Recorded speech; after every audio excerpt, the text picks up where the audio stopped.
Top పై నుంచి వర్షం నీళ్లు జారే దగ్గర కూడా అద్భుతమైన కళాత్మకంగా నిర్మించినటువంటి ఆ శిల్పాచార్యులకు ఒక్కసారి పాద నమస్కారం చేసుకుంటూ, మనం ఇలాంటి అత్యద్భుతమైనటువంటి శిల్ప కళాఖండాలు కలిగిన దేవాలయానికి వెళ్ళినప్పుడు ముఖ్యంగా ఒకళ్ళ పేరు అడగాలండి. ఇది చెక్కినటువంటి శిల్పాచారులు ఎవరు అని మనం అడిగి తెలుసుకోవాలి. ఇక ఇదైతే అగ్నిదేవుడు ప్రతిష్ఠించిన లింగం ఇది. అట్లాగే ఇక్కడ అర్చకుల వారు ఉన్నది కుమారస్వామి ప్రతిష్ఠించిన లింగం ఇది.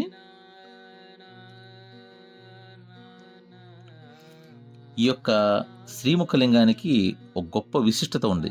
అదేమిటంటే,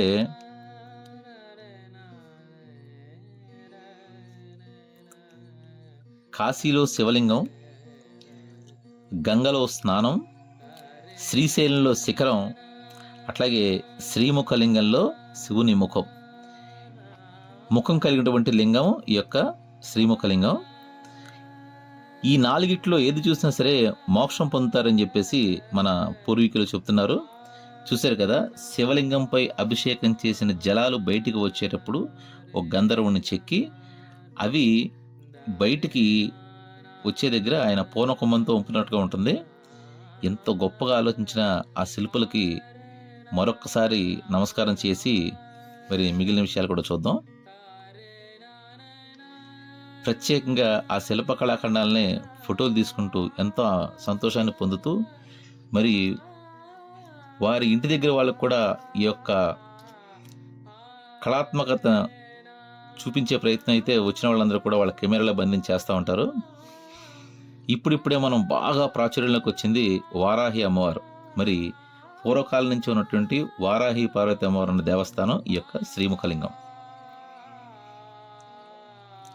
ఈ వారాహి అమ్మవారు పురాతన కాలం నుంచి ఉన్న దేవాలయాలు ఊర్లు రెండే ఉన్నాయి నాకు తెలిసైతే. ఒకటి కాశీలో వారాహి అమ్మవారి దేవస్థానం ఉంది. అట్లాగే మరి పురాతన దేవాలయాల్లో ఉన్నటువంటి ఇక్కడ ఈ శ్రీముఖలింగంలో వారాహి పార్వతి అమ్మవారు ఇక్కడ కూడా ఉన్నారు. అట్లాగే ఆ చుట్టూత సప్త మాతృకలను కూడా విఘ్నేశ్వరుని చెక్కడం జరిగింది.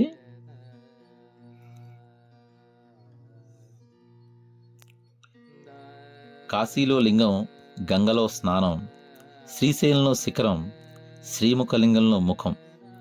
ఇలాంటి ఈ 4 చోట్ల ఎక్కడ దర్శనం చేసుకున్నప్పటికి కూడా మనకి మోక్షం లభిస్తుందని చెప్పేసి మన పూర్వీకులు ఓవాచ.